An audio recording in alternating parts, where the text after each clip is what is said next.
From the farthest reaches of the galaxy, the Midwest, you're watching Beyond the Blast Doors live. On this week's show, I'd like to begin with starting a petition. I like a petition because I'm inspired by the petitions that are going along the internet right now. I'm petitioning that I start the introductions for this episode as I always do. So my name is David. This is David Gilbert. And this is Jesse Buck. Jesse, why are you looking at me like that? I mean, I just want to put forth a petition. Everyone else is doing it. What's wrong with me putting forth a petition? I want to start a petition in your petitions about petitions. I want a petition to start this show 5 minutes ago. How do you like that? Wow. I'd like to sign both of your petitions Okay. because petitions are kind of fun to sign. I was going to say partitions. That's not a petition. Petitions. Do you have any petitions that you'd like to submit forth? There's one going around the internet talking about Benioff and Weiss. Oh, and, yeah, isn't there? Yeah, People okay. are saying after this train wreck of a Game of Thrones season that they should stay far, far away from our beloved galaxy. Oh, good Star Wars pun, though. I like how you fit that in. That was really see? nice. You know, that's what happens when you plan for the show. I was really concerned when I saw that because it seems as if there are 8 seasons of Game of Thrones in total. Yes. Okay, so you're telling me that 7 solid seasons where everybody was just, every week, it was just like euphoria on social media. It was like the episode would drop on a Sunday, and Benioff and Weiss, they're the geniuses of our time. You know, they're like, there hasn't been a show this good since Mad Men, since Sopranos, since, I don't know, Casablanca. That was a movie. The point being is, how does it go so wrong in one season? And I was talking to a guy that I work with who is obsessed with this, and he thinks that every episode has delivered. And then the explanation I get is people are like, the plot line doesn't zigzag enough, like it's too straightforward. I don't get it, but like just watching the little that I have watched, I think Benioff and Weiss has me even more excited for their movies. I don't know. 2022 can't get here fast enough if you ask me. I guess the biggest issue that I've seen on the internet is that they ran out of source material from Martin. And so this last season, they had to really develop that on their own. Well, he's really behind in general, isn't he? Well, yeah, but that's also the way he kind of rolls for the last, 40 years. But I guess everybody's still enthralled with the world building that they put together, bringing this to life. But they're just unhappy when they had to write their own material. I think, to me, it gives me excitement and joy, the fact that, okay, these dudes, they're going to be creating this original content. It's this new world, new characters, new story. And these guys prove that they can do it, and they can do it really successful. I think that you want to create art that is that you discuss, that is controversial. Like people get hard, like contrary opinions on it, and then you have like this healthy discussion. I mean, that's kind of like the whole point why we do the show. And to me, if the biggest issue, Jesse, is the writing, simply bring in another writer to help them out. Yeah, right. And it's not like Disney or Lucasfilm doesn't have the resources to bring in someone to work with. Like J.J. Abrams could probably write The Rise of Skywalker by himself, but he has Chris Terrio to help him out. Well, again, there's a lot of speculation on what exactly their movies are going to be based on. A lot of people are leaning towards that they're based in the Old Republic. And if that's the case, I think there's plenty of source material there for them to pull from to give us something, really fantastic. Game of Thrones is my whole other, band thing. I don't know how your brain holds it all together. Neither do I sometimes. But you know what? Honestly, I enjoyed everything. Considering that they went past the actual books and everything and actually had to come up with, filling this in, that's not easy. That's not an easy job. You would be hard pressed to do that, I think. I know I would be. So I don't see why everybody's complaining. Well, you know what? What were you going to say? Well, I was going to ask Jesse, was your favorite cameo in this last season the water bottle or the coffee cup? Both. Okay, good. Well, I'd like to make a petition that since this is a Star Wars show, that we get talking about Star Wars. Get back on track. Yeah, and welcome everyone into episode 65 on this Sunday of Beyond the Blast Doors. Really excited. We have a loaded episode, and it's all from 2 articles, thanks to Vanity Fair. We're going to be talking about Luke Skywalker possibly back in the flesh, and there's good reason to think that. We have the Knights of Ren finally confirmed, which is very exciting. New worlds, new planets, new characters. We have John Williams continuing work on the episode 9 score, which we're all excited about. And we have a very special guest, Clare Stribling, who we'll meet with in just a little bit. But we need to do first things first. We need to make sure that you know that we are live here every Sunday on YouTube, 11 AM Central. But you can also find us on the iTunes, on the Spotify, SoundCloud, Stitcher, Patreon, all of those things, Facebook, Twitter, and Instagram are our socials. So you can always stay up to date on our Star Wars conversation at those places. You can listen to our conversation at those places. And again, live every Sunday, 11 a.m. Central here on YouTube. It's our Star Wars conversation. We have hard opinions. We like things. We don't like things. We'll complain about things. We'll praise things. And that's okay as long as you're not disrespectful to anyone else. So I'm all about hard takes. I don't like The Last Jedi as much as Jesse, maybe, but you know what? That allows for fun conversation. We love it. We love it. And we love having the conversation with you. So we're down for a really good conversation. But first, David, on this day, what got us here? What on this day, what's happened? David, some actual really cool stuff happened on this day. What does that mean? That means sometimes we kind of like grasp at straws on random Sundays, but this one, this one's like my most exciting on this day in history. In 1913, the one, the only Peter Cushing was born. Wow. So Tarkin himself would have been 106 today. Had they not blown up the Death Star in 77? Right, precisely. T.J. Romani was born in 1975. He's a British actor who provided the voice and motion capture for, and I'm going to screw up this name, Del Meeko. Yeah, Del Meeko Did I get was that right? a great character. Jesse, maybe your favorite from Battlefront 2, right? Yep, one of my favorites. And this was the 2017 Battlefront 2, not my beloved 2004 version. Yes, and spoilers if you haven't. So he was in the Inferno Squad. And then John Wayne, which this one kind of blew me away. I had no idea John Wayne had anything to do with the original Star Wars trilogy. We all learned this today. Just this morning. But he died in 1979. He, of course, very, very well-known American actor. But he provided the voice of Imperial spy Garindan, Garindan, in A New Hope. He's the one that's kind of walking around Tatooine with the cone-shaped nose. The long snoot, I think, is what we always refer to him. Yeah, and they used stock audio, so he wasn't actually creating anything new for it, but they had it in the sound vault, and they used him for his a little gurgling. I think that's awesome. So this was the last film he had before he died in 79. Like, to me, I think about how they had like Lin-Manuel Miranda involved with The Force Awakens in the cantina. I'm like, wow, that's so cool. I mean, like, for someone to have the thought of doing that, but then you think, wow, even back in 77, 76, they were thinking of ways to like give people random cameos. And Sneak him in there. His last movie was Star Wars. I mean, that just adds to like the layer of how cool and how like connected the movie world is. I want a random Star Wars cameo. I mean, you want a random Star Wars cameo? Yeah. If it's just my finger, like on like a cantina bar, why not? And I can point out, hey, that's my finger on the bar there. Well, with that said, folks, I guess the last thing we need to do before we get into our interview with Claire is thank our sponsor for our show, and they are the proud sponsor of Beyond the Blast Doors, the Fantasy Shop in Maplewood, Missouri, part of the Fantasy Shop family in St. Louis, proudly serving the St. Louis area since 1981. They have comics, they have books, they have games, they have miniatures, they have Magic the Gathering, everything and more at the Fantasy Shop in Maplewood, Missouri, proudly serving St. Louis since 1981, and proudly serving as our sponsor for like the last year now. So that's really exciting.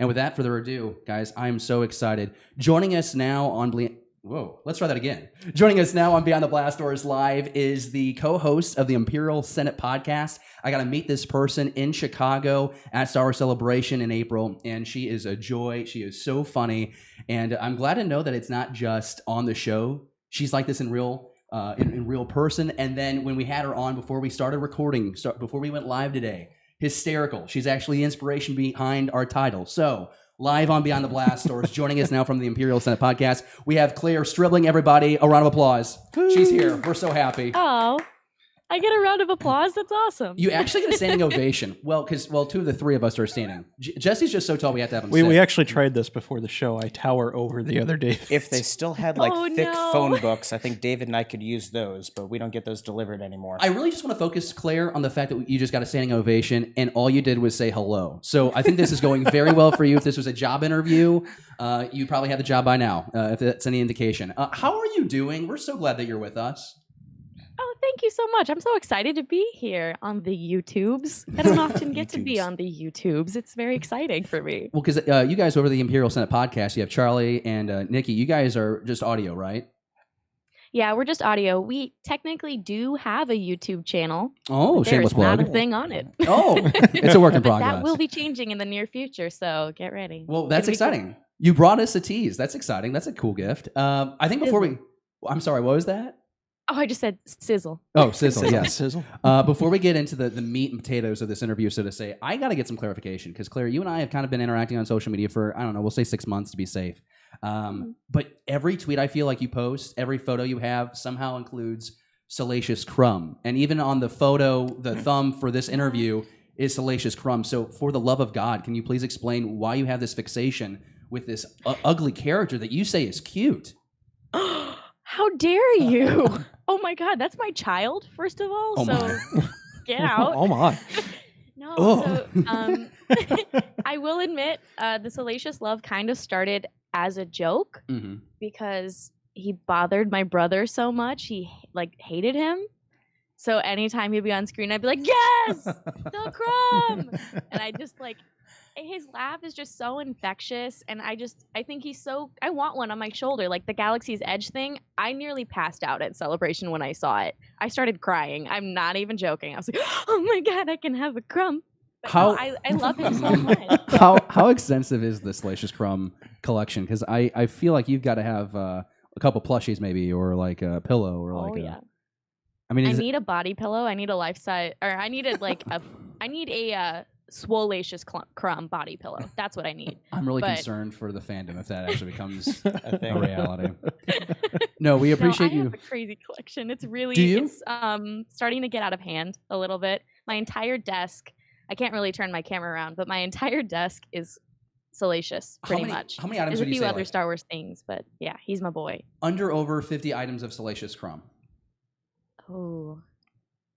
Under 50, but that's only because his merchandise is limited.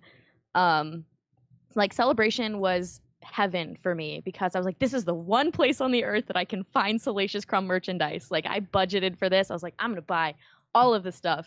And I had to have a few people talk me off the ledge to not buy this $500 figure arts Salacious Crumb figure.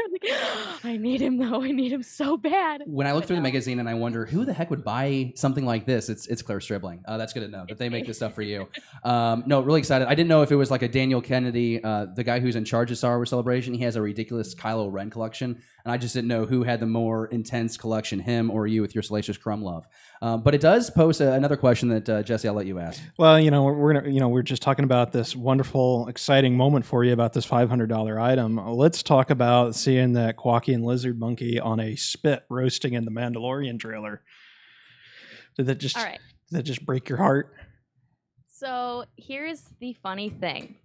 I did not win any lottery or overflow at all for the Mandalorian. Oh, so Jesse. I did not see it. But yeah, and I remember the moment I was so mad at the Star Wars show stage cut the footage right after Jon Favreau goes, okay, so who wants to see some real footage? And then it cut the footage to all of us. And I was like, okay. And then about 10 minutes later, I was flooded with DMs and tweet. Everybody was adding me on Twitter or texting me.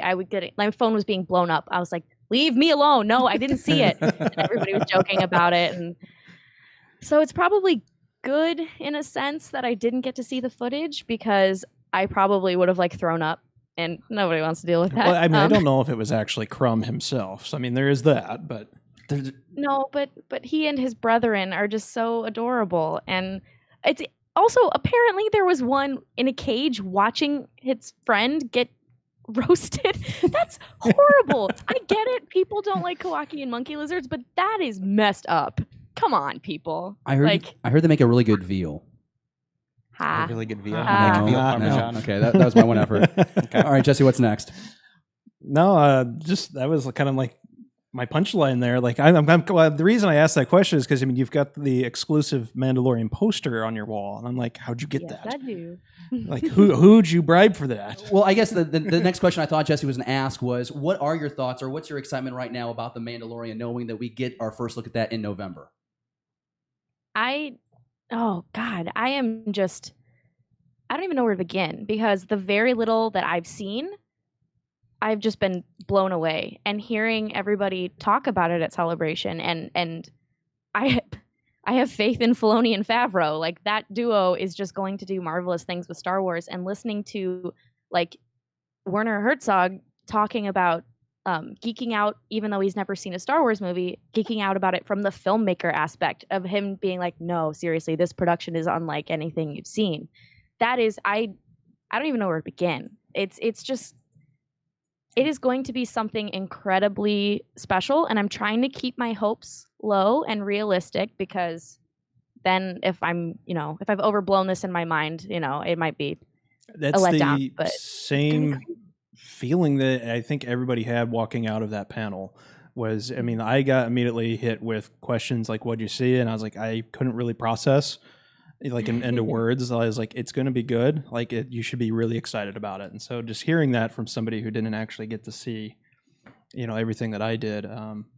Way to brag about it, Jesse. Well, I mean, like, you won it's the just, lottery. it's nice knowing that, like, that's everybody's impression and everything. Like, everybody's really excited. I think the one thing you can tell, though, and Claire, agree or disagree, from just the teaser footage that we all got to see, we can agree that the world building here, like Jon Favreau is building a huge world, but there's going to be like a lot of intimate moments. I just think about like all the close-ups on the characters that were shown. I think that's just done for hype and to not reveal anything major. But like the world building here, I mean, this is Jon Favreau. This is the Lion King. This is the Jungle Book dude. This is Iron Man 1 dude. Like he is going to build us a wonderful world to play in. Oh, absolutely. I can't believe how little I've gotten. And if we don't get any more, I'm satisfied. Well, I'm in. I think we might ready. get some more at D23. There's a good chance that with that being this year. Yeah, that'd be good. Yeah. So we'll see. David, what do you have? So, Claire, the chat room right now on our live feed is blowing up. And if we have some time, I'll ask you some of the questions that they have in there. But we're going to spend a large chunk of the rest of this episode talking about that Vanity Fair article that dropped earlier this week. So between what you've seen in that and all the pictures and all the stories about the new characters and planets and what you saw at Celebration, what are you looking forward to this December as we wrap up this Skywalker saga with the end of this third trilogy? So I love Return of the Jedi, not only because it has my boy Salacious in it. I always have to throw him in every second sentence I can. But in that movie, we finally get Prime Jedi Master Luke Skywalker. And I am so excited to see Prime Jedi Master Rey and see how she and Kylo have both developed in this time. And just the photos that I've seen of them and the Knights of Ren, I have no idea what's going on, and I'm so excited about it. I have no idea where we're going to be, and I'm just floored. It's beautiful. It is. All of the photos are just unbelievably gorgeous. The cinematography from the trailer was mind-blowing, and everybody gets to be together again, and they have so much chemistry together, and it's so clear in the panel how much they all cared for each other and how much chemistry they have, and finally getting those scenes with them together. So seeing pictures of them and dad and JJ being a dad behind the scenes as well and looking adorable, cutest dad ever. I'm just so excited because I feel like that chemistry is just going to pour off of the screen, and it's going to be something really, really special. And these photos just emanate that good vibes feel. I'm just, oh my gosh, I'm so ready. We're going to weigh in this conversation a little bit, but Claire, you can go ahead and place your bet. The scene with Kylo and Rey dueling, is that on top of the Death Star 2 or is that on top of the Millennium Falcon? My bet is Death Star 2. Yes. That is what I will put in Yes. now. You're fueling Jesse. You're fueling him. That's not what you're supposed to do, Claire. No, that's okay. It looks like the Tally Death one. Star. Don't you touch my Falcon. Oh my No. gosh. You don't think that would be insane if they were flying through like the snow or the rain and they were dueling on top of the Falcon? Because like they can't shake them off because Rey's on there too. And even if she is a master at this point, I think that the Vanity Fair referred to her that her training is almost complete to become a Jedi. So kind of like Luke. Like Luke in Return of the Jedi wasn't a Jedi at the beginning. I mean, he became a knight by the end of that movie. So I think we're going to see that transition in episode 9 here. But it's going to be fun to see them head to head. I think my last question for the Rise of Skywalker though would have to be: is Kylo getting redeemed, or is Kylo going to die a bad guy? Ooh, wow, we silenced her. Ooh. That's You like, did you hear the stumped her. crickets? I go back and forth. What do you want? But what I want is I want Kylo to be redeemed, and I want him to help save the day, but I want him to live.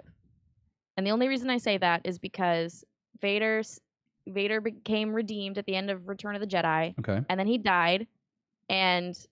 But let's be real, the general sentiment around the galaxy is this guy sucks, and Luke's pretty much the only one who knows, no, he's on the light side again. How does a galaxy deal with somebody who has supposedly become redeemed, and how does the galaxy deal with them post all these atrocities if they have decided to change sides? What are the consequences for Kylo in a world where the good guys win and he makes it out alive and helps save the day. I think that it could make for super fascinating supplemental material. That's pretty much the reason why I was like, I want the post Rise of Skywalker Kylo Lives novel. Claire's all about those novels and merchandising and comic lines, so thank you. Yes. Hey, we had someone from the live chat say, has Claire read the Legends of Luke Skywalker story with Salacious Crumb and the mite creature that gave him his humor? That's from our own Marie Lugubrious Wilson. Moat. Yeah, I've read Lugubrious Moat, and if you can read that story and think that Lugubrious Moat is a reliable narrator, I think you're kidding yourself. Salacious is the real star. He is charming. He is unapologetically himself. He has charisma. He is befriended. He's the one person who's closest to the most bad gangster in the galaxy and snuggles him at night and shares his food because he's so charming and great. Okay, he's the only person that close to Jabba because he is charming and entertaining and he makes him laugh every day. No, Lugubrious Moat, full of it. We have 2 questions left for you, Claire. I was looking at Jesse. That was strange what my brain just did. David, what's the last fan question that we have from the live chat? Carlos Perez in the live chat's joining the conversation. He says, what role do you think Zori Bliss will play in episode 9? Zori Bliss being Kerry Russell's character that was confirmed in the Vanity Fair report. Ooh. So I don't want to... I mean, there's the George-ism that it's poetry, it rhymes. Mm-hmm. And as far as her costume goes, I automatically think my girl Zam from Attack of the Clones, Zam Wesell. Okay. So my first thought is Bounty Hunter trying to mess up the plans for the Resistance, hired by maybe Kylo, maybe this Allegiant General Richard E. Grant. But I don't know. I feel like she's not going to have a major contributing role, considering how little we've actually seen. And how much we have to wrap up. Yeah, and how much we have to wrap up. I feel like she's going to have like a Zam level cameo, and her outfit screams bounty hunter, and she's probably going to just try and shake things up for the Resistance. Although I think it would also be a fascinating twist if the Resistance happened to hire some scum, because like we've explored in Rogue One, the Rebels aren't, perfect in their tactics either. So who knows? I think that she's super intriguing though, and that I want that costume for myself in every single color. Claire, the last question I have for you today on Beyond the Blast Doors, and again, thank you so much for coming on the live show, is Galaxy's Edge open in California. It will open at the end of August in Disney World, the Florida park. The first thing you do when you get to Galaxy's Edge is? Buy the Salacious Crumb puppet for my shoulder. I feel like we knew that. I thought there was a chance that you would go to the ride or maybe get like some Gold Squadron lager like I will, but it's Salacious Crumb. Oh man. Yeah, and I also have to go chill at the cantina, because as a bartender by part of my trade, I've got to buy these obnoxiously expensive cantina drinks. Just to give them a try. But then probably the next thing I would go for is that Rise of the Resistance ride, because I think it looks awesome. And I'm on the Imperial Senate podcast. I love the bad guys. I love that vibe. So I'm really excited to explore a First Order. Speaking of the podcast, we're so glad that you took the time to be on the show. Claire, real quick shout out, how and when can we hear you guys have your Star Wars conversation over at the Imperial Senate podcast?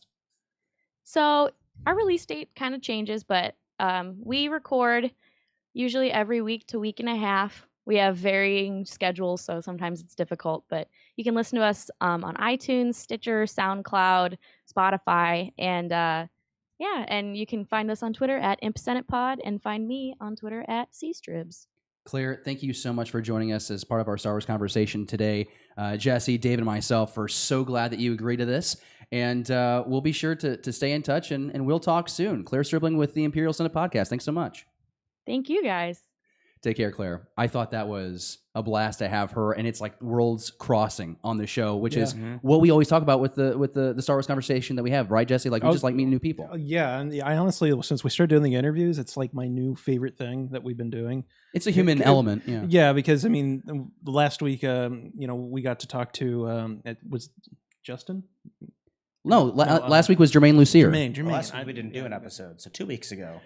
Well, anyway, like like the interview with Pete, Joey, Pat, and then Jermaine and everything. It's a human element, and getting to see those different perspectives from all over the place is fantastic. So anytime we get that on there, it's a lot of fun. Did you see me when she was like Jedi Master? Right, I was like, well, I don't think she's gonna be a Master yet. I was like, I started getting like, what's that called? Sciatic pain in your legs.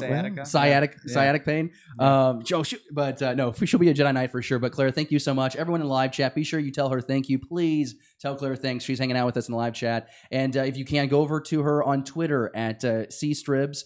We've included her on our recent tweets over on Beyond the Blast Doors, BTBD Star Wars. Tweet her, say that you watched her interview on Beyond the Blast Doors, and tell her that she should come back, because she's an absolute joy. And now it's time that we dive into the bulk of this conversation. We have a half hour left, and we're going to talk about the Vanity Fair Rise of Skywalker preview. This was something that dropped last week, and this was just an incredible preview, because it's not just a couple paragraphs, boys. The Star Wars fan community, we got to experience, the whole cover story. We got the side article explaining who the Knights of Ren are, confirming the Knights of Ren are in the movie. We'll get to that in a second. But when you first off, this was a rumor on Reddit that this article was dropping this past week. It followed through. It did drop. You're reading through. What's the first thing that just knocks you off your seat, minus the Knights of Ren? That's a whole different conversation. Jesse, I'm going to start with you. Is there anything that particularly jumped out? Don't tell me it was Lando wearing the yellow shirt from Solo. Zori Bliss, because I'm a huge fanboy of the underworld and Star Wars. So seeing that particular picture from this article, it got me excited, because in Chuck Wendig's Aftermath, we know that the Rebellion / New Republic were utilizing bounty hunters. Try and hold off on that, though, because Zori is going to be a topic of its own. Is there anything? There had to be something more, though, with Zori. I mean, did the new planets intrigue you? Just kind of getting all those different shots. I mean, definitely saw. There's Luke standing in the burning grassy field. Oh God, that's another topic later in the show, Jesse. Come on, man. David, try not to spoil the show here. Try not to spoil the show. I liked the pictures. I don't know if I can say much more than that without spoiling things, but Claire said she was a big fan of the bad guys, and I'd say I am too. I absolutely believe that the Empire did nothing wrong through this entire 9-movie franchise. But it's exciting to me, especially to see this picture of Richard Grant's Allegiant General Pride standing with General Hux, and particularly just how they don't look happy.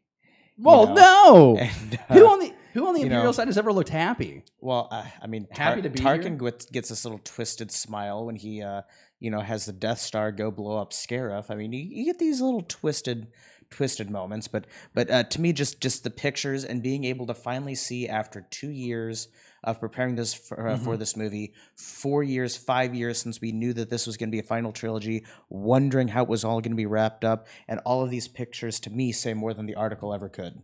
Okay. This article kind of reminded me when they were releasing all the stuff for Force Awakens. They had that small video. I think it was like the Force for Change video, and we got to see stuff in the background. This is kind of that was like a treat, and this feels like a treat. Like this article, getting to see all these photos and everything, and these teases of these characters. Well, one thing that I want to point out just about the pictures in general is Annie Leibovitz has been the one doing these images for, not just Star Wars, but movies for the past 40-something years. She was on set for the original Star Wars, and now here she is closing out the conclusion of the Skywalker saga, the story for 40-plus years that we've been following.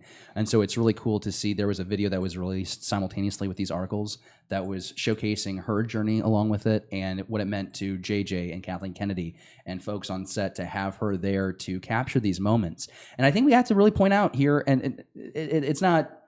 I don't want to say this is common sense, but I think back to Phantom Menace. I had a magazine that had it was a 2-page thing where it was Obi-Wan in the desert about to face off with Maul, and they do face off, but it's on Naboo. It's not in the desert. So while these photos here are to tease and excite and ignite conversation for Star Wars fans, we shouldn't invest too much energy into these images. But some, I think, I mean, we're going to talk about it. I mean, there's the Rey and Kylo duel. Is it on the Death Star? Is it on the Falcon? We don't know. Is Luke back in the flesh? I mean, these are conversation starters, and this is how they build up the hype train. We spent a year saying, where's the Episode 9 title? When's the teaser coming out? When's the trailer? Keep in mind, we've only had a teaser. Haven't got that full trailer yet. So this is getting fans getting that Star Wars excitement. I was going to say something a lot more inappropriate. It's getting that Star Wars excitement, escalating and building up to that December 20th release. So I'm really excited about it. I want to talk about the Knights of Ren now because I don't know how much longer I can wait. Okay, and Knights you of Ren. Promised me, Jordan, please let's talk about the Knights of Ren. The Knights of Ren. Please, it's the second topic. Yes, Jordan, please, for the love of God, save me. Okay, thank you. Thank you.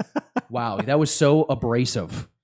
But I'm excited. Okay, tell me about it. Why? Well, because this is absolutely not what I expected with a picture of the Knights of Ren. Absolutely 100% not what I was thinking we were going to get from these potential villains. So can you explain, when you say that, I need you to explain what you thought it was going to be. Because I thought they were going to be like, I thought they were just going to be black hooded guys with red lightsabers. That's what I figured too. I thought they were going to be like Luke Skywalker acolytes, and maybe they are. I thought that they were going to be have their lightsabers maybe dressed similar to Kylo, maybe with or without different types of helmets. Mm-hmm. Probably less adept at necessarily sword fighting and stuff like that. But I was expecting this was going to be our band of Sith, if you will, even though we know they're not Sith. Right. But then what we get is a picture, Jesse, that to me looks a lot like a group of really hardened, seasoned bounty hunters. My first instant was like, wow, these guys, they look nothing like Force sensitive or, I was expecting lightsabers or something like that. No, we've got blasters. I think one of them's got like a vibro sword and everything. Mm-hmm. They're really grungy looking, and they look like they've been, to hell and back kind of thing. I mean, I'll be honest, out of my excitement in seeing this article, I just scrolled through all the pictures so I could oogle and ogle without reading what the captions were. And then I get to the actual article itself and I'm reading through and they're talking about the Knights of Ren picture. I'm like, we didn't see a Knights of Ren picture. I go back to the cover shoot with all the pictures, and sure enough, here it is with the stunt coordinator directing the Knights of Ren. And I'm just like, this is 100% not what I was expecting. I am really excited that we are getting to see them physically there with JJ. They were kind of a creation of JJ Abrams, from my understanding.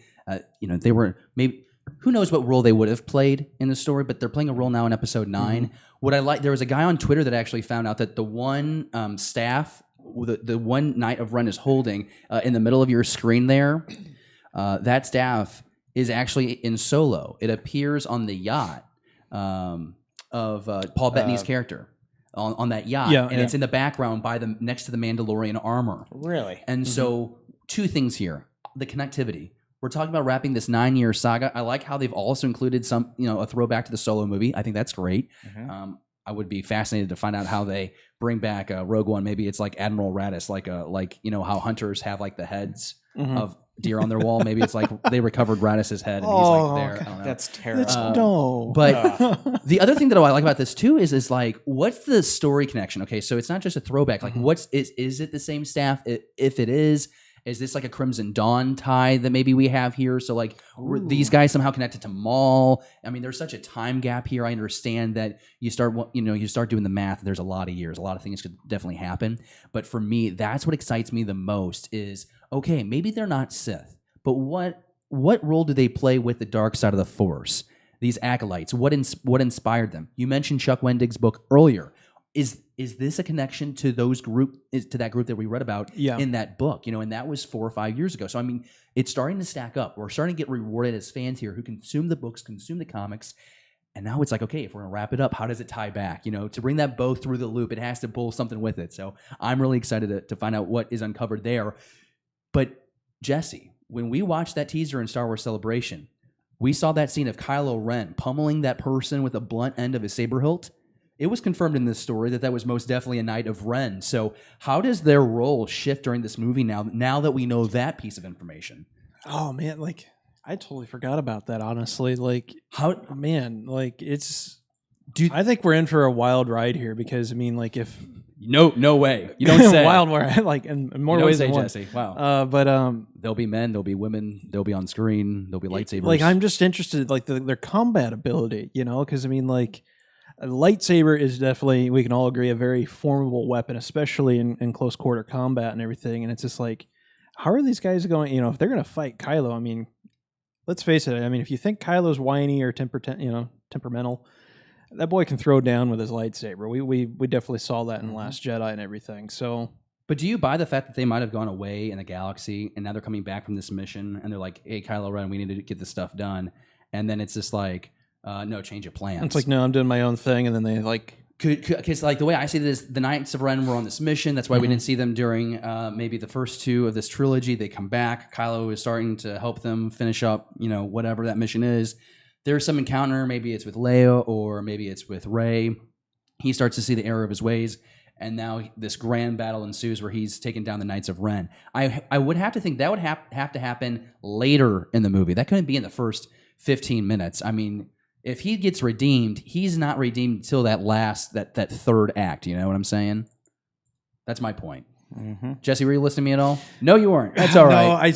No, it's all right. I give saw up on something you. in one of the Vanity Fair pictures because David here distracted me. David Gilbert. Oh boy. The pictures are pretty, and Episode I get 65. distracted. I'll point this out as soon as we get to this BeyondTheBlastDoors. particular picture. Trying so hard to give you a professional You'll be quality proud- product. you'll be while proud of me. having casual conversation in my living room. No. Okay. Is that Had what you're family- looking at? Yeah, that's what I was looking at. See, he was thumbing through the pictures, and for a brief moment, I thought that This would make a lot more sense if you were watching the show, but if you're listening to this on the podcast, you are completely lost and you're I wondering why you thought follow. for a moment that the picture that we got of Luke showed his restored right hand, which would signify that he wasn't alive. But there's clearly a leather glove. If you're in the live chat right now and you're confused what Jesse's doing or maybe what he's on, I'm all over the place. I'm sorry. I'm really concerned what's in his cup. I don't think it's just coffee. Hey, you know what? We talked about Knights of Ren. Let's talk about the new characters because we do have Zori Bliss, and we do have this. I want to start with Allegiant General. What's his name? Pride. Pride. Okay. Yes. Let's talk about Pride here. He's the one I'm most excited for. Now, a lot of folks and again, there are several degrees of people's fandom. There are people who just like to watch the movies once they're done, they like them, they're done. There's people like us who like to read the books and the comics and shape up a living room so that way we can do a podcast. Maybe I'm talking about myself. The whole idea that this guy was going to be Hux's dad just seemed really far fetched because it didn't take us. I think we've known that Hux's dad has been dead since about the Force Awakens time. So I think quite a bit of shock is out there that he's not the dad. But I think us who followed there's no way he could be the dad. But what does Allegiant mean? Like, what is this? Like, is this in the First Order? They say in the article it is, but could the First Order have different fractions that are, or is it factions? Is it faction or fraction? Faction. We Faction. can fraction off into different factions. Okay, I got to go to Webster's Dictionary. I should have done that before the show. The point being is it splintered itself like the Empire was? We know that, reading Chuck Wendig's trilogy, the Empire, after Return of the Jedi, had a bunch of different sections fighting for power. Is that something that we're seeing reflective here in the First Order now that it's Supreme Leader Kylo Ren? Or it's Kylo Ren at the helm, or is it this? Is Price going to really kind of take over like the administrative stuff of the First Order, and Kylo Ren is just going to go out there and wreck? I had these questions. Jesse, you seem to be engaged, but you ticked me off the last time. So David, you're going to start this conversation. So you said the word dictionary, so I decided to look up what the actual definition of the word allegiant is. Oh, that's smart. And so, as a noun, it is a person who displays constancy, duty, and faithfulness, especially to a ruling body. Okay. As an adjective, it means having or displaying constancy, duty, faithfulness to a ruling body. So to me, maybe, because we always have this kind of faith that kind of runs its way and weaves its way through the story, the faith of the Jedi, the faith of the Sith. What do people believe in these stories? And potentially maybe this is the guy who's responsible for making sure people believe in the cause of the First Order, which would be really neat to me. So maybe he's less of a general like commanding the army and more of a, if you don't believe, we're going to kill you. Do you really think there is that concern in the? I mean, there is that disbelief in the First Order right now? There might be. I mean, you think about it. They spent all this time out in deep space to come back with this super weapon that was then destroyed by a group of teenagers by shoving one of their fiercest commanders, sparkly Captain Phasma to a garbage dumpster, and then all they have to do to finish the resistance is to go blow up a tiny little ship, which they can't do, and then a Jedi Master, force projects himself out of nowhere to basically say, "Screw you, First Order, we're done here," and then they escape on the Millennium Falcon. So, if you've developed this, we'll call it like a cult following of people, you've brainwashed them into the stormtrooper type ranks, like they did with Finn. If you got all these people who are following you because you've brainwashed them, you've got them hooked on faith because it's all they know, and suddenly everything keeps getting destroyed by this small faction of people throughout the galaxy, wouldn't you be shaken? Okay, I can dig it. You really taught me into it. I love that. Good job. That was solid. Claire's in the live chat with us still. She's telling me to leave Radis alone. She does not like a wall mount of Radis as a trophy. I don't think so either. I'm with her. But she's also with David on that the Knights of Ren they're not what she thought they would be, and I think there's a lot of excitement in general about that. That gets me excited. Yeah, because now I have no idea what's coming at me in this upcoming movie, which I kind of hope I get some surprises. That's the one downside about doing this podcast with you boys, is that there are very few surprises that come at me when the movie actually hits. I think the over and under that I want to start in this moment is over under. Does David Gilbert see this movie before he goes with Jesse and I? Over and under, I'm going to say 50%. Are you going to go like first screening opening night on Thursday? That's what I like to do. Then I'll see it with you. Okay, because David has this tendency of not going to see it with me the first time, and then Jesse has this thing of not communicating to any of our texts, and then we end up in the same theater because we live in a small town.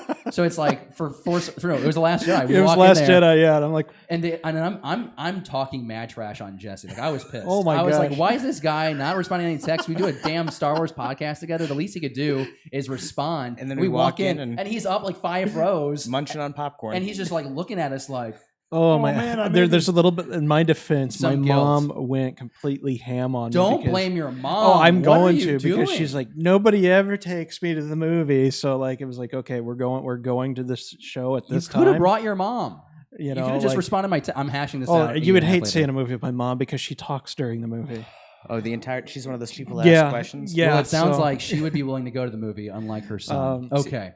But to get back on track, this is me getting us back on track. This is impressive. This is impressive. Let's see how he does this. So to comment on, David's here, Legion General conversation here.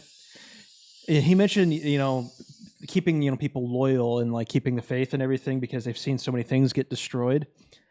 You know what's been at the forefront of those things getting destroyed lately? What? Finn. Oh God. Okay, so you've got a former First Order stormtrooper who he's basically rebelled against the system, right, and everything. He's part of the reason Starkiller Base blew up. He basically led the fight on Crate and everything, willing to sacrifice himself. That's brilliant, for that. Jesse. Finn is. He escaped that super First Order Star Destroyer and everything, and in front of probably other people, potentially, killed Phasma and whatnot. So you see this; he's like honestly a symbol of rebellion, and that's going to cause a lot of questions for the people who witness those things. Like, hey, maybe we are doing something wrong. I would be mad though at this point if they did that because I wholeheartedly believed that he should die in The Last Jedi when he went to sacrifice himself.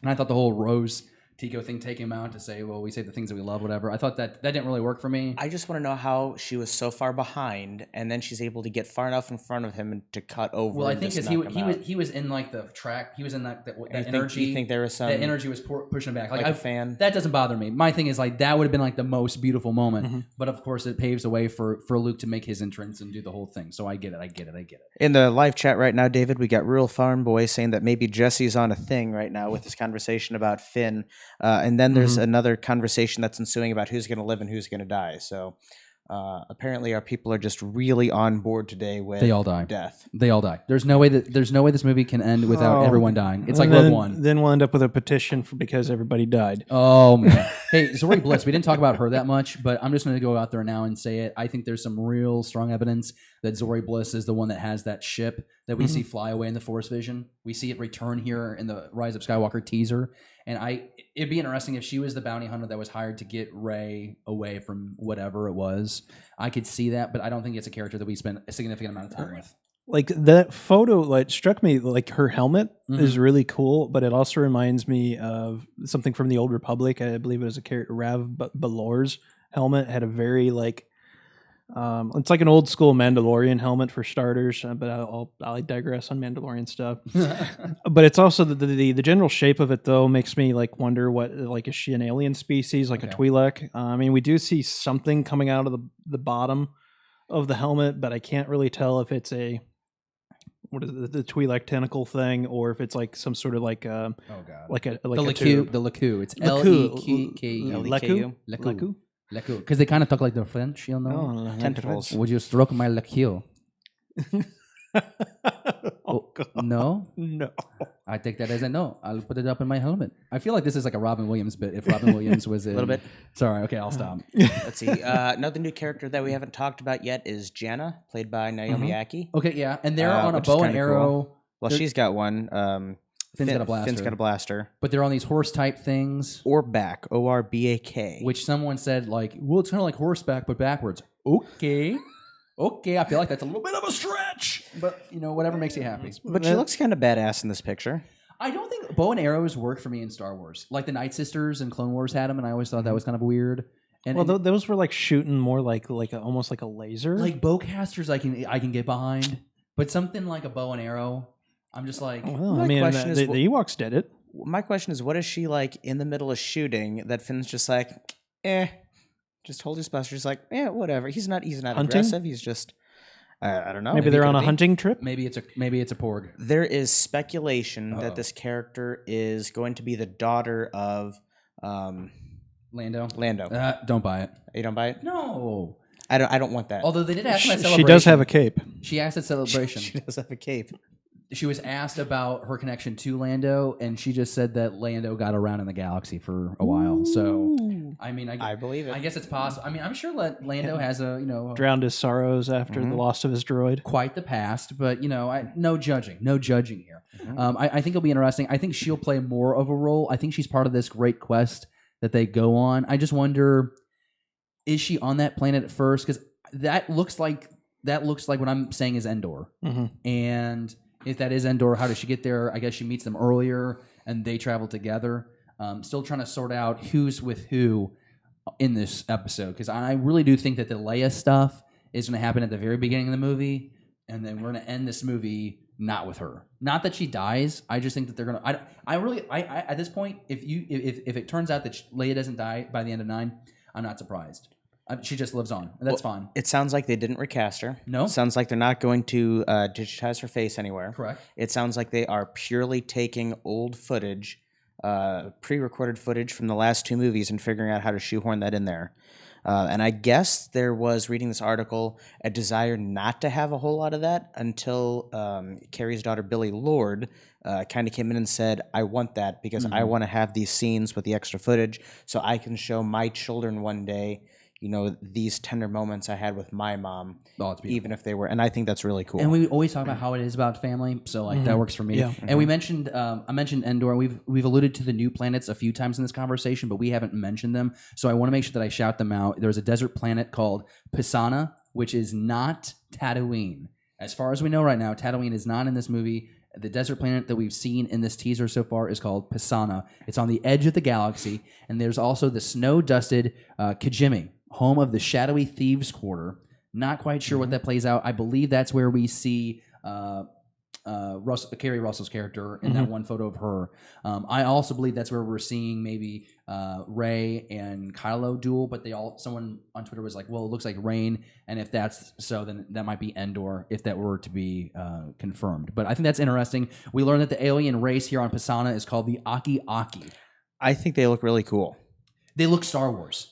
There's sometimes there's been a few times in Force Awakens and The Last Jedi where I'm like, am I watching Star Wars or the recent Star Trek movies? There's some similarities there, but this really does feel like Star Wars. And it looks like it's practical effects, which we've come to know is just invaluable to have. Just so amazing to utilize that in the Star Wars franchise. like the picture, it's like these seem like probably a nomadic people. Like one of them seems to have like something like kind of cover their eyes. I mean, clearly there's an individual with goggles. It's the second alien from the right sitting down and everything. It just kind of reminds me of Tusken Raiders, and they were kind of nomadic. You know, this is a desert planet. Just the kind of the clothing. And we do know this is the planet where those orc backs are, so it could make sense that they ride them. The last bit we want to tackle here in episode 65 of Beyond the Blast Doors. Again, thank you for joining us on the live show. If you are, if not, you're catching us on the rewind, or maybe you're listening iTunes, Stitcher, SoundCloud. We're just glad that you're with us having the Star Wars conversation as we go and talk about Luke Skywalker in the flesh. Oh no! Wait, did we even talk about John Williams? We have not talked about. Let's talk about John We Williams. got to talk about John. We got to talk about John Williams. We've spent a lot of time talking about the new things we're going to see. Yes, and we finally get a little piece of our tried and true music. This is going to be his last Star Wars movie that he scores. Do you think Star Wars would be as big as it is without his amazing score, without the Imperial March and Leia's theme and that epic French horn theme song that we get? As it was so different. Like Star Wars, the story, the look of it, the sound of it was so different from the movies of the time. People weren't using classical music to score sci-fi thrillers, you know, and so that was completely different. And it's you know, it's not just a movie score. These are CDs that people listen in their cars. They are vinyl records that they play at home. You know, it's like they're my cell phone ringtone. For your mother. The Imperial March is for Gilbert's mother's ringtone. If that doesn't say everything about that relationship, I don't know what could. It's yours too, bud. So. Oh, it is really? Yeah. Oh, dang it! I thought it. Well, you know, like 10, 12 years ago, when they started having you be able to make your own like ringtones or download them off the web, you know, I'd have a different ringtone for everybody, and now it's just I don't care. So Imperial March for everybody now. Jesse, do you? I think about some of the greatest work that Williams has done for Star Wars movies. Do you think that there's going to be a lot of new theme here, or do you think it's going to have to really be a balance of the previous 8 film themes? Because we're tying it up. I definitely think you're going to get that like trademark Princess Leia, you know, like theme and everything, especially with those moments on there. I think we're going to get some new stuff, so I think it's going to be equally balanced. But I mean, John's been a busy guy. I mean, he's working on this. He's been doing the music for Galaxy's Edge. I just love his music, and you know, you're right. Like I have the original trilogy soundtracks on CD and everything, and did people still use CDs? I mean, I do. So Williams doesn't talk a whole lot to the media that I've noticed. Yeah. But when he does, he's got some real humdingers. You mentioned Leia's theme in there, and one of the quotes he has in the article was that he, and like everybody else at the time, expected Luke and Leia to end up, you know, together. So when he wrote their themes, he kind of wrote them as a love theme, which we now know is probably not what he should have done. Well, you know, in Utah, but, you know, it is what it is. But he also talks in this article about how as he wrote the first score to it, that he never thought there'd be a second one. So he continues to talk about how cool it is that he's now able to take 40 years worth of music and motifs and themes and figure out how to put them all back together for an epic conclusion. Who else has gotten to do that? Who has been able to work on a film franchise for 42 years, 43 years? Well, one, I mean, this is the great opportunity. Again, we talk about how there's not many franchises that get to come back this long after and conclude the story. And so with John Williams being the greatest of all time. I mean, he is the GOAT when you come to movie scores. He gets that because he's that great. He gets that opportunity. He's earned that opportunity. And it's not just Star Wars that he's done it for. He did all the Harry Potters. He's done Jaws. He's done, the list goes on and on and on. I don't think we would be doing this podcast if Danny Elfman had done the score to Star Wars. No, I don't think we'd like Star Wars as much. I don't think I would. You hate Danny Elfman. I've never met Danny Elfman. I am not a big fan of the music he composes. You laugh when the one time when we watched the Family Guy parody of Star Wars, the hardest you laughed was when they slice him in half with the lightsaber on Tatooine. Yep. Hey, Danny Elfman, get out of here. You know, isn't that the line? I don't know. That was a really bad Griffin, whatever. Anyways, John Williams. Don't ruin it. No, I'm just kidding. That's going to probably be one of our favorite parts. I'm hoping like that battle between Kylo and Rey, I think that's gonna be pretty majestic. I want something like similar to Obi-Wan and Anakin on Mustafar. That's probably one of my favorite like musical scores. Yeah, like a legit battle would be sweet. Yeah, like, that'd be nice because like in the article they refer to it as Kylo Ren and Rey's third clash, they've only crossed blades once. They kind of fought with each other there in Last Jedi. I want this to be intense. All right, here's two Force users that have studied the craft for a year longer. Let's see. They're at full strength. Go at it. Let's go at it. Like, let us have a good lightsaber battle. And I want to see a badass battle, like in a space battle. Like, I feel like I beat this horse, and I'm trying not to. Like, I'm super excited for this movie. I just want to see something that rivals Scarif. The space battle above Scarif, to me, that almost takes down the Return of the Jedi space battle. The great moments, great sequences, the editing, the way the ships could move. I mean, just we had the technology to do something really special, so I want to see it doing. Okay, so this is what I was teasing about 5 minutes ago before I cut myself off because I forgot about John Williams, which I should never do. That's a sin in the Star Wars world. Yeah, I mean, you ought to like. I was supposed to go to church today, but I didn't. Right, so you better pray to the Holy. Well, John I pray Williams more here because sometimes I don't know if these shows are even going to happen. I mean, I trust in Jordan, but you guys walk in here with a gallon and a half of coffee, going, "I'm trying to wake up at 10:30 in the morning, and it's really hard." Jordan, thank you for making us look good today. We appreciate everything you do behind the scenes and making sure we don't screw up the interviews. And largest pectorals I've ever seen with his shirt on. It's incredible. Last topic here is Luke Skywalker. We've been talking about how we think we might see him in the flesh. Here in episode 9, they give us this photo of Mark Hamill's Luke Skywalker surrounded in flame with R2-D2. And boys, undeniably, this is badass. It is, but that's not the Luke Skywalker we got at the end of Last Jedi with the trimmed up beard. This is Luke Skywalker on Ahch-To. So it kind of fuels your imagination. Does he resurrect? Is this some weird like J.R.R. Tolkien stuff we're gonna get here? Is this gonna be a flashback? Like, what do we get? I feel like if he was gonna resurrect, he'd like give himself a haircut. Because like when he kind of did in Last Jedi, yeah. At the end of that movie, when he's out there in front of the army and he's just getting pelted, his spirit's getting pelted with everything. I mean, he gives himself a haircut and he trims up his beard. He's looking a little less pot-bellied after all his time on Ahch-To drinking his green milk. So I feel like this has either got to be a flashback or somehow we're going to get him back in the flesh. But I would much prefer a flashback scene. Unless we're going to get a ghost Skywalker, and this is just a promo shot too. This doesn't necessarily even mean this is going to be in the movie. But it just makes you wonder. And someone threw out there on social media, and I wish I would have written this person's name down because I think these ideas are kind of cool to share. What if Luke was already dead at the start of The Last Jedi? There's a few reasons why I don't think that's possible. I think of, for example, why did he use the Force push to keep himself from falling there when he's smacking sticks with Rey? That sounds dirty, but it's not. They were sword fighting with sticks. And he uses the Force to keep him from falling. Like that to me, he was physically there, but that's a cool idea. Like, what if Luke wasn't? I think Leia would have felt that.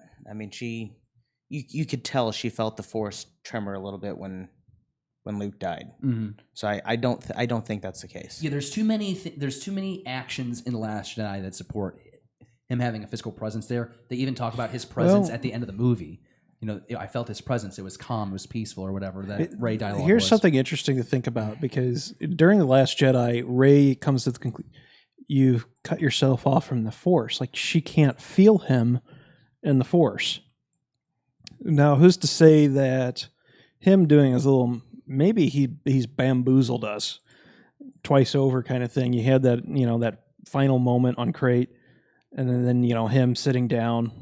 I'm kind of feeling we could get him back in the flesh. Maybe he'd already left that planet. But if you look at the photo that they give us, though, it's the brown glove. Yeah. So it's just another reason I'm like, man, I don't want to get my hopes up. But if there was some kind of resurrection, or if we're doing like a world between worlds thing that we got in the Rebels, I mean, there is a lot of opportunity. Why? How can he look like that surrounded by the fire? I mean, you think about going back to where his temple was destroyed. Is he somehow, But even then, his hair wasn't that long. Yeah, his hair was short in that flashback. So Jesse and I, when he called us out for being distracted earlier, what we did is we saved the picture onto my desktop and we zoomed in really close to that hand to see if it was like a real hand or a robot. Okay. And what we discovered is when you zoom in really, really close, it gets pixelated. Gosh. When you want the greatest in-depth Star Wars conversation that Star Wars fans can provide, you come here. No, but I mean, it's just... And we tell you that when you zoom into photos, they get pixelated. You can't blame me. If you look at the natural non-zoomed in version, non-pixelated version, at first glance, it looks like a normal hand. So like that's why I kind of got excited. Screwed up, wrinkly hand. Yeah, but something I want to mention here before we wrap things up, because there were a few points that we didn't mention, and that is that Poe Dameron, his rise to leadership, will be taking a look at because the resistance has been reduced, so how he ascends there. Rey's training is almost complete thanks to those sacred books that she snuck off from The Last Jedi.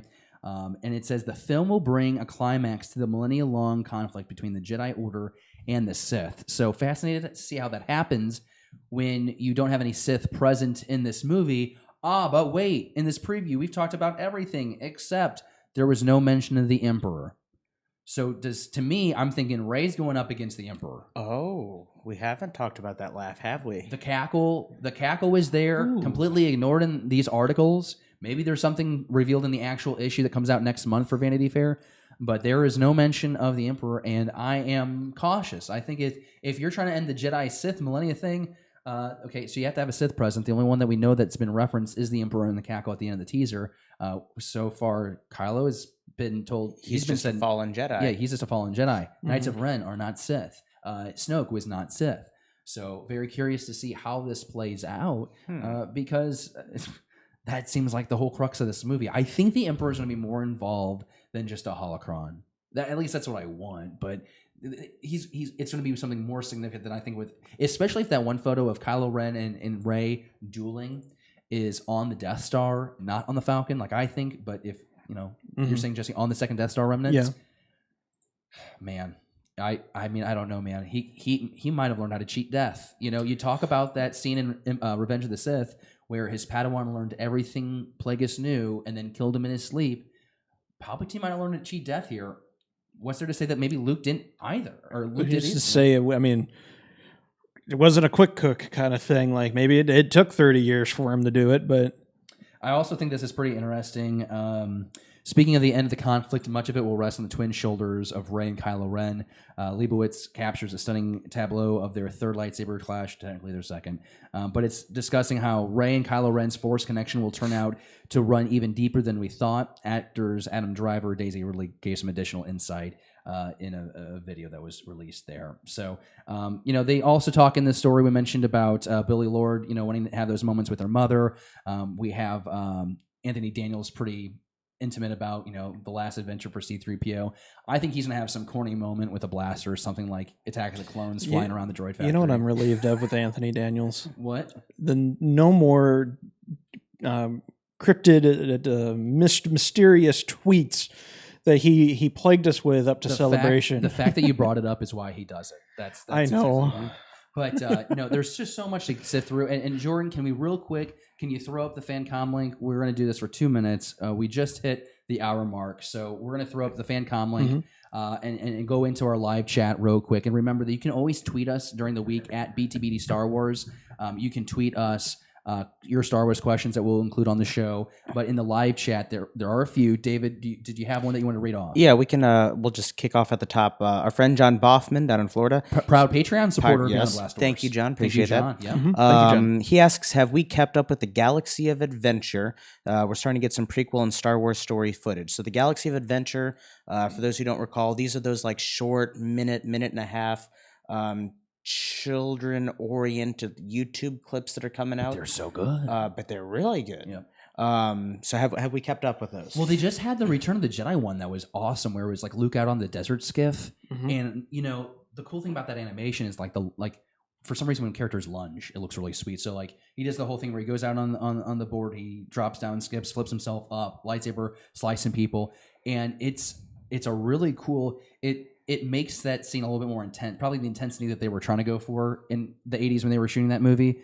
But, you just couldn't you didn't have a good way of propelling Luke on a, Jabba sailing barge. You couldn't show that. But, you have the Luke here in this animated short jumping towards that. I haven't seen any of the prequel stuff yet. I haven't seen the prequels yet. So I will have to look those up. I must have missed those. But I'm sure they look just as great. There was a solo one that I saw recently that was kind of cool. And it's they're all in the cockpit of the Millennium Falcon.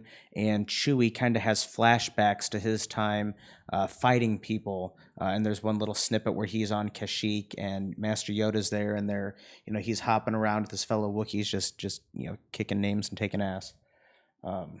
Jesse? Did you just say that backwards? I may have. Jesse gave you a look. I just want to give him his moment. What else are we saying in the live chat? I'm going to scoop down here and see what we got. Carlos Perez asked, do you think we will explore more of Ben's fall at the temple? I mean, there's a good chance. I think that's maybe what they're hinting at with the Luke and the Arc 2 and the fiery planet type of thing. If Kylo Ren gets redeemed in Episode 9 at any point, that has to be addressed. I mean, if you have the Knights of Ren present, you feel like that has to be, that has to be attacked. As far as, are those the Jedi from the temple that Kylo ran off with that he didn't kill? Are these completely different people? Are these the acolytes? There's a series of questions that have to be answered, and they're tied into the destruction of the temple. I really would love to see one more conversation between Luke and Ben. I don't know how that would work. I've always been on the bandwagon of it'll be a Force ghost that appears to Kylo. So, I mean, we'll see. But I think that it has to be addressed somehow. It might not be, a 10-minute debacle, but it might be mentioned. Again, yeah, it's because they can't get everything in. Maybe they might touch up more on like a novelization of the movie later. Mm-hmm. But yeah, I mean, I'd like to see some maybe some sort of like quick flashback or something. But I think most likely we got what we were going to, get to know or something out of the films, out of The Last Jedi with, Luke, having that struggle within to, kill Ben or not. Going through the live chat, Clare Stribling says that her nephews and niece really love the Galaxy of Adventures, and so does she. Yeah, I think they're a great blend. I said this in the live chat. I think it's a great blend of you're taking those original lines from the movies, and then you're putting this really cool art style on top of them, and it's really easy to digest. And I think if you give a kid a couple of these, and they're like, "Oh wow, this is really fun," well, now let's sit down, Johnny, for 2.5 hours and watch A New Hope. I think it's a really good introductory. David, are there any other questions that we have missed in the live chat? Oh, Carlos Perez wants to know, out of all the Journey to the Rise of Skywalker books that we talked about a couple episodes ago, and I can pull that list up so Jesse and I can have a little reminder. Have we read any of them, and which one have we? Which ones have we read and are excited about? I haven't read any of them. I was under the impression they haven't been released yet. I haven't either. I was kind of under that same impression too. I was under that same impression as well. I think for me, I'm actually excited about the Force Collector book the most, because I think that's Kylo Ren on the front cover, but I could be wrong. But I always assumed that was Kylo. So I look forward to that book the most, and then probably the novelization of the movie itself, because what I've learned, if anything, is in this new era of Star Wars storytelling is those novelizations give you pieces of information that really enhance your experience. I think Rogue One was the best, where you had the Catalyst novel come out and then the Rogue One novelization come out, reveal to you that Cassian Andor's parents were separatists. I mean, that's boom. That is a big deal. That really changes your whole perspective on Cassian, how his actions play out. Like, oh my gosh, that was crazy. So I'll probably be looking at that novelization as well, just to see, okay, what they couldn't fit in the movie. Looks like they're all coming out in November. That's what I thought, November 12th, Yeah. which is the same time that we get Disney Plus. Yep. That's the same date as Disney Plus drops. So that's going to be a fun week.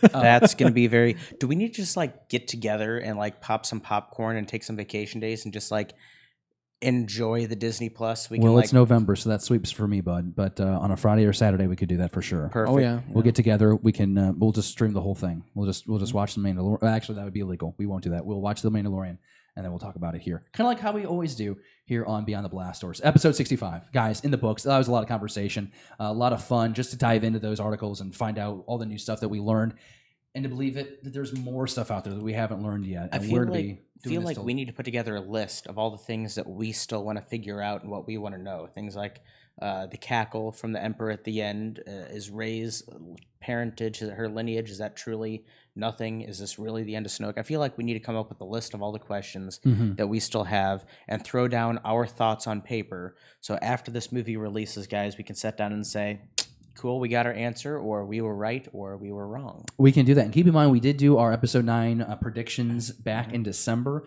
David and I sat down in our ugly Christmas sweaters and predicted The Last Jedi. And I think that what you're suggesting is a great update for the three of us to do. So that way we can put that out there. And, maybe we do a scoreboard. Find out a way how to do that. Hypothesis. Make a game, and then maybe we'll have a prize for... Loser buys lunch. Well, I think something more exciting than that. We could make a petition about it. Yeah. Well, we'll make it great. That was awesome. Well, I want to say thank you to you because you're always the best part of our Star Wars conversation every week, and really excited for Clare Stribling who joined us. And next week, who knows who will be our guest? Maybe it'll be the folks that did that reimagine. Thank you for watching Beyond the Blast Doors. Be sure to subscribe to our channel. Don't forget, give us a thumbs up and leave a comment. Beyond the Blast Doors, a Star Wars conversation.